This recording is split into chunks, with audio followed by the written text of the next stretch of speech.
नाशिकच्या पंचवटीत jogging track असलेल्या Shrikrishna garden समोर साकारलाय 7 मजली देवीदास हाईट प्रकल्प। मग येताय ना आजच आपला फ्लॅट बुक करायला देवीदास हाईट्स मध्ये।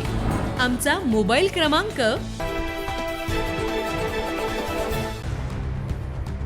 महाराष्ट्रात नगरपालिका आणि नगर परिषदांच्या निवडणुकीची रणधुमाळी सुरू असतानाच राजकारणात एक मोठी आणि अनपेक्षित घडामोड घडली आहे। मंगळवारी रात्री उशिरा मुंबईतील एका खासगी कार्यक्रमात मुख्यमंत्री देवेंद्र फडणवीस आणि शिवसेना ठाकरे गटाचे नेते तसेच खासदार संजय राऊत यांची अचानक भेट झाली। या दोन्ही नेत्यांमध्ये जवळपास 20 मिनिटांचा संवाद झाला आणि यामुळे राज्यातील राजकीय वर्तुळात प्रचंड चर्चेला उधाण आलंय। या भेटीचा एक फोटोही समोर आलाय, ज्यात संजय राऊत हे मास्क लावून बसलेले दिसतात, तर त्यांच्या समोरच मुख्यमंत्री देवेंद्र फडणवीस संवाद साधताना दिसत आहे।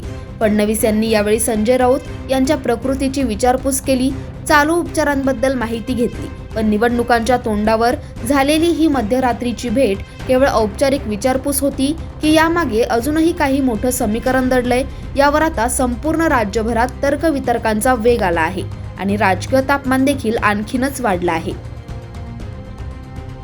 9 न्यूज महाराष्ट्रासाठी प्रतिनिधी अमोल वाघमोडे, नाशिक।